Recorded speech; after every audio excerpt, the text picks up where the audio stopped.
Yeah, they did. I think it was a little bit of both. I think total credit to them as well. I thought they started really well in Brighton.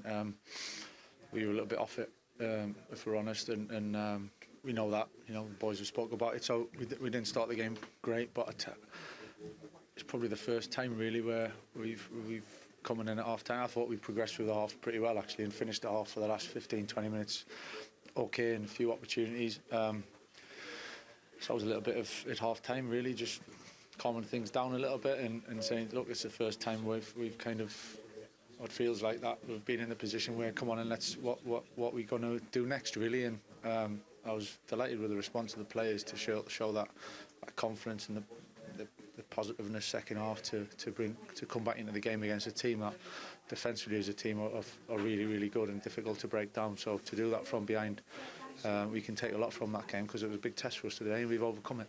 Everybody seemed to find an extra gear, didn't they? Yeah, sometimes you get that in games, and you've got to find that second wind. And I've been there. I understand that as a player. Sometimes it is like that. It's not ideal, and we don't want it. We don't want to see it. But the boys are human, and sometimes it's just not quite there. And, they're the times when you've got to go and find it, and we did as the longer the game went on. And I thought we played some really good football, looked dangerous. And, again, against a team is very difficult to break down, so we can take a lot from it. He seems to stand there every week and try and find new superlatives for the captain. That second half performance from him is world class, isn't it? Yeah, it's you know, in the moments, I think Bruno's he's always been there and to step up. And I have to say, I thought all the players did individually to then bring it together collectively. I thought they all played their part today, and we needed it. You know, we needed it against a really good team. Benjamin Sesko giving you a nice headache now, isn't he? Whether to start him or whether to start him off the bench. I said it. Was it yesterday or the day before? It's not a headache. You know, I think it's great to be in a position where we've got the choice and to rotate things, to change things depending on the game, where we see the strengths and our game on against a certain team. So listen, absolutely delighted. It's a fantastic header, and big moment again for us, you know, so it'll do them the world of good and keep them in a good spot.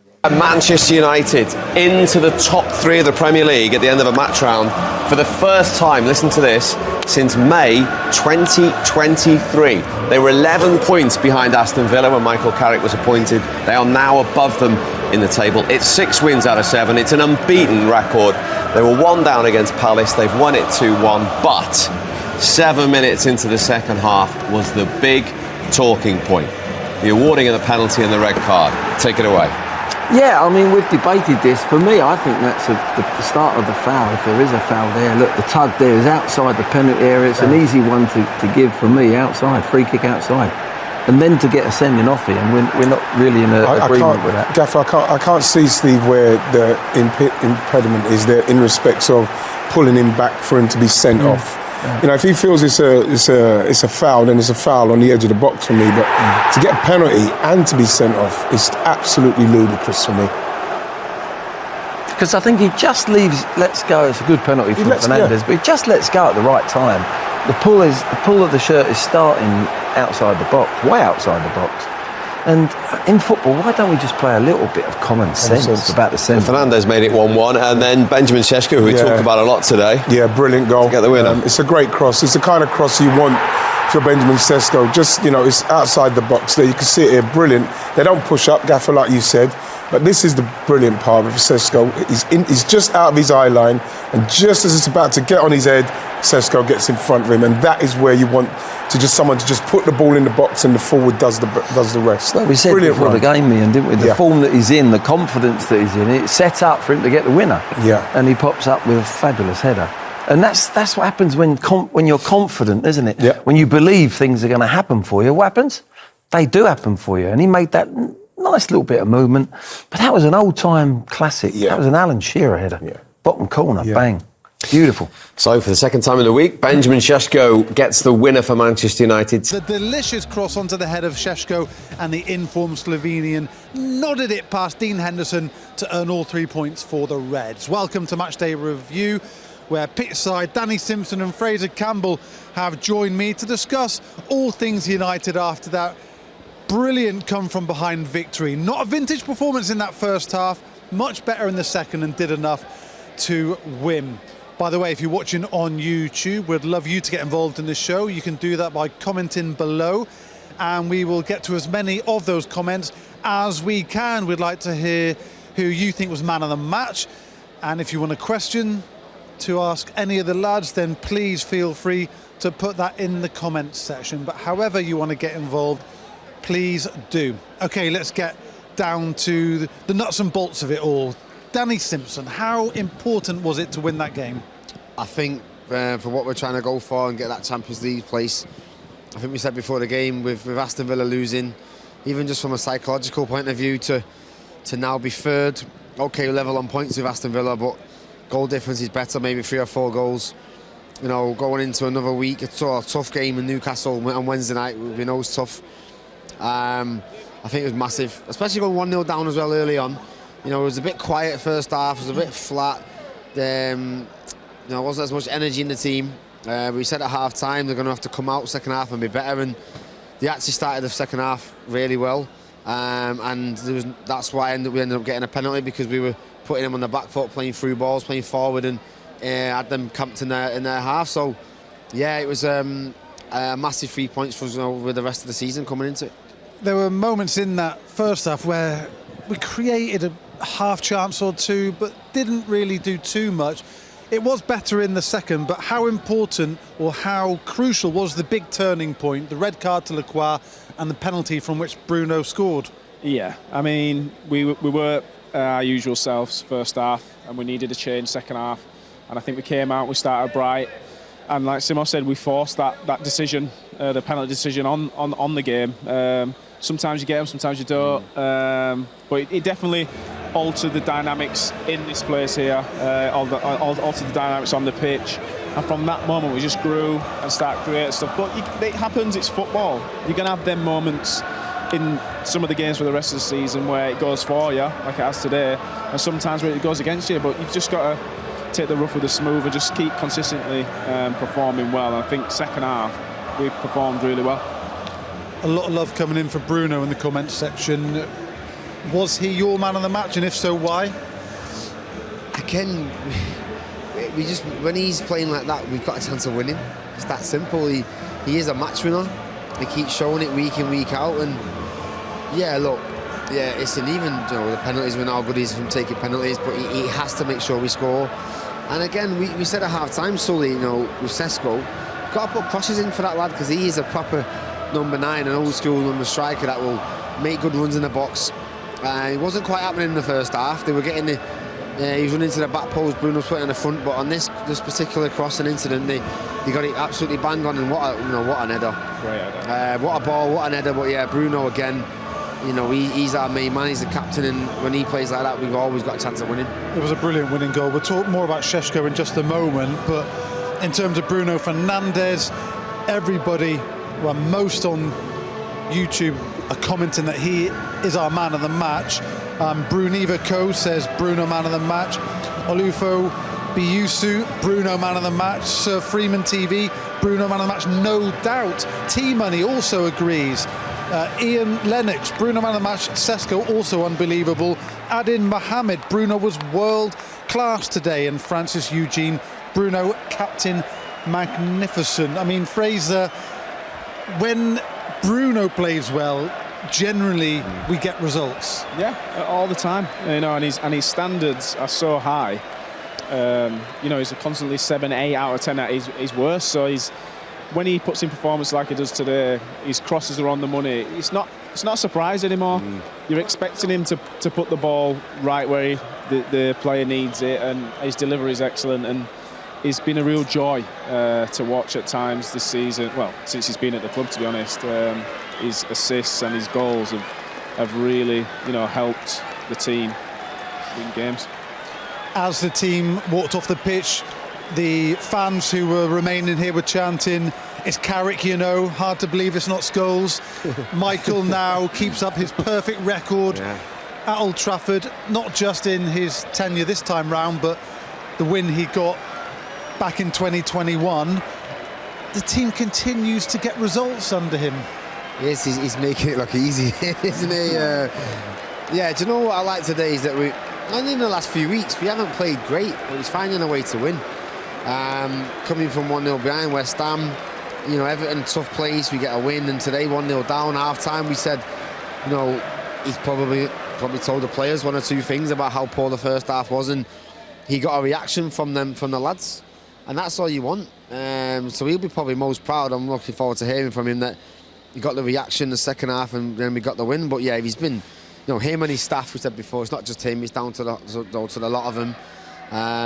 You know, and they're getting this Man United team, and they're finding ways to win, and it's a joy to watch. Yeah, we'll bring you some reaction from the dressing room as soon as we get it. We expect to hear from the man of the match, Bruno, and hopefully Michael Carrick as well. If that can't be in this show, then check out the website, Manchester United app, for all of the other reaction. But Michael, we said at half-time, didn't we, we'll have a big half-time team talk to make, and it looks like whatever he said worked, because we were better in the second half. Yeah, we needed more energy. We needed to be, especially if when you're at home, at Old Trafford, you need to make other teams feel that. I think first half, they didn't feel that at all. They looked calm on the ball. They were breaking our press quite easily and causing us issues. But second half, we were on the front foot a lot more. We're causing them the issues. So yeah, it was much improved. So whatever he said at half time clearly worked, and we went from strength to strength after that. Yeah, just a moment, we couldn't catch it on camera, but Senna Labbans came out, seeing some friends who were watching today, but also took time to pose for a load of selfies with some fans in the corner there. In terms of Lammens, it didn't really have too much to do today, which is a good thing, because we don't always want our keeper to be busy, that's for sure. No, you're right. I don't think there's much he could do about the goal, to be honest. No. It was a guess, and we didn't have anyone on the post. I was going to ask you, it's different eras, of course, but when I grew up playing at not a great level, we always had someone on the front post and someone on the back post. Now, it has changed a bit, but is that for the better? I love being on the back post, I'll be honest with you. Easy job. I used to enjoy that job as well. I cleared a few here off the back post after line. I remember Chicharito one time. We drew 1-1, so Alex weren't happy. But yeah, the game's changed. Yeah, it's, you know, there's a lot of different things now. The zonals, there's man for man, but I still like someone on the back post. Yeah, I think at least cover one of the posts. Yeah, one. I think the back's more so, because at front you've got us in the near post, you've got players, but I think definitely the back post, because it's hard for keepers to get there with a especially with an in terms of Lacroix's goal, though, it did go in at the front post, didn't it? Because the corner was swung and it went back across goal. Oh, yeah, so it would have been a front post area. Yeah. And I seen it yesterday. I think it was Wan-Bissaka at Liverpool. There was, I think, Van Dijk's goal, back post. So yeah, listen, there's arguments for it. Listen, anytime you concede, there's always going to be someone's done something wrong. Yeah. I just think it was, the time and 4 minutes in, that's not what you needed. No. I think it stunned everyone a little bit. It did, yeah. But no, in terms of Lammens, it's great. That means the team in front of him are doing well. The shape's right. The distances are good if he's not having too much to do. Yes, we want to see him making all the saves, but I'd prefer him that he hasn't days like this, and he's not had to. Yeah. Okay, more from the lads in a minute, but let's hear what our commentators made of it all. Ben Thornley and Liam Bradford. Ben, I think it's fair to say a game of two halves. At the start of the game, 30 minutes probably made a little more difficult than Manchester United were expecting, but once we hit sort of 40 minutes onwards, Manchester United were irresistible, weren't they? Yeah, they started the second half on the back of how they finished the first, and just got stronger and stronger. Obviously the penalty and the sending off helped, but absolutely right with both decisions, and from then on in, Bruno Fernandes just completely took control of the game, and we scored a wonderful second goal from a player that's had a maximum impact in the last few games, and we saw signs of it earlier on in the game, but everything came just right with the pace of the cross, the fact that he got across his man and powered that header into the near post. It's a brilliant goal, and yeah, United were deserved winners in the end. Run out of superlatives, don't you, for Manchester United's captain? That's his 14th assist in the Premier League this season. It's absolutely incredible. He was brilliant in that second half. He really was. He was his little flicks that were coming off, which when they don't, there's groans that come and what have you, but he's just playing with that air of supremacy at the moment that anything that he does is going to come off, and he ran the show in the second half. He was excellent. Yeah, absolutely brilliant from Bruno Fernandes again. I wonder whether, Crystal Palace playing in Europe in midweek may have had an impact. It was the case, wasn't it, down at Selhurst earlier this season, where after an hour Manchester United were capable of really taking control of the game. It took a little while for Palace to maybe reach the zenith of their energies, but as soon as they did, United just managed to take charge in almost every department. Yeah, they did, listen, it's for a relatively small squad, having played only 72 hours ago. It is going to be a test for them, especially coming here with the form that United are in. And they surprised me. They actually, they played really well first half, and I thought in Chris Richards they had one of the outstanding players on the park. I don't think there's any question about that. But United's energy levels and the quality and the way that they got about Crystal Palace in the second half, it was just too much for them, I think, and they hadn't made that many changes from what happened on Thursday night, and it told in the end. And United, I know it was 2-1 and it sounded close, but I think anybody that was here realised that the second half performance, it was much more comfortable than that. Just finally, you've mentioned it, the form for Manchester United. They're unbeaten in 11. It's 6 wins out of 7 under Michael Carrick. They're in imperious form at the moment, and that confidence can only get better and better, can't it? Yeah, of course it can. And we know that we've still got some very, very difficult games to go, with Villa, Brentford, Liverpool, obviously. It starts with Newcastle and it away starts on with Wednesday. Newcastle on Wednesday night. They've lost their last 2 games at home in the Premier League, so they're going to want to do something about that. It's a very, very difficult game, but then you don't get any easy games in the Premier League. But certainly we know what they're going to throw at us on Wednesday night. Good side, great atmosphere, but it's a brilliant place to go play football. Certainly is. Manchester United 3rd in the Premier League. Yeah, that sounds good, doesn't it? And we'll talk about that and what it means for a potential Champions League qualification in a moment. Just want to get to a couple more comments from YouTube. Sunny MUFC says Sesko is amazing. Champions League, here we come, says Little Prue. Sesko does it again. Matthew Farrell. Ziggy says, let's go, Sesko. That's quite good, that, isn't it? So that was from Matthew Farrell. Michael S. Bruno Fernandes is the best midfielder in the Prem. Also, Rocket League Go agrees with that. Again, we'll chat about that in a second. Just as also wanted to point out, this jersey, by the way, is part of the new Adidas Originals collection. So if you like it, like what you see, then you can give us a twirl. Buy it. There you go. Yeah, Work it. So if you like what you see, then get on the Man United shop or on the Adidas app or wherever you go to buy your Adidas products. Bruno, the best midfielder in the league or in the world. Where does he rank for you right now? I was expecting to say, in Europe, maybe not the world. Definitely in the Premier League. I'm trying to think, in terms of his numbers and his impact in the games and his influence on players around him and, and creating chances. Listen, comparisons with Odegaard, for me, you can't get anywhere near him in terms of what Bruno does.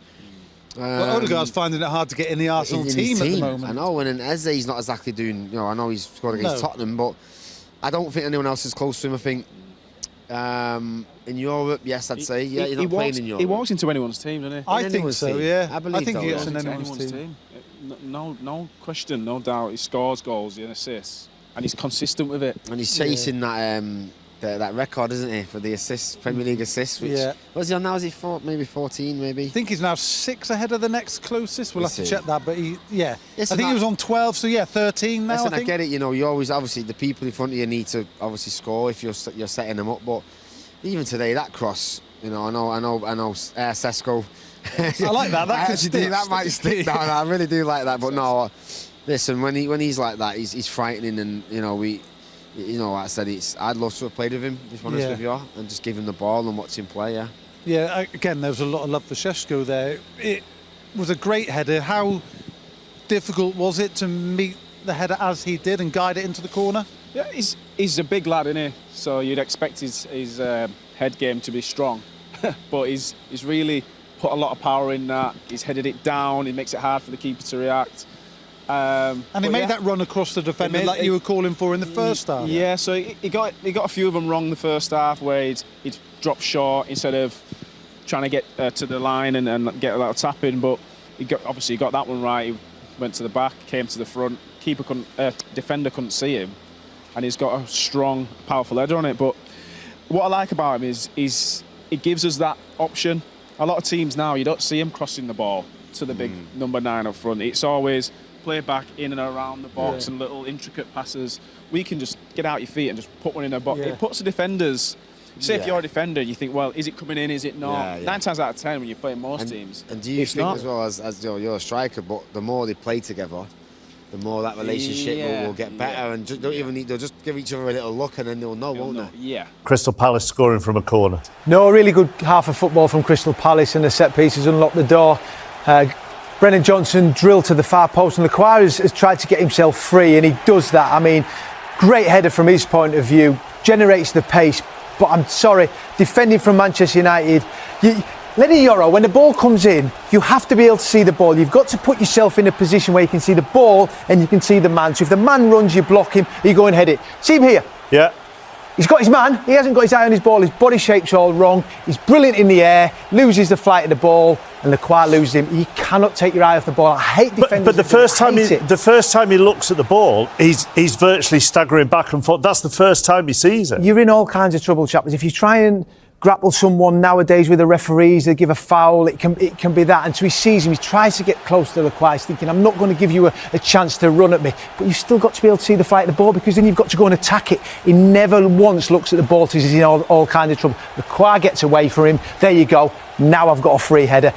Fantastic header. He generates that pace and power into the far corner. Brilliant from Crystal Palace, poor from Manchester United. United's best 2 chances coming from headers as well. They haven't created much, Michael. No, they haven't. They've been a little bit sloppy. Sesko, everything comes through Bruno. We know he's got that creativity. Lovely ball in.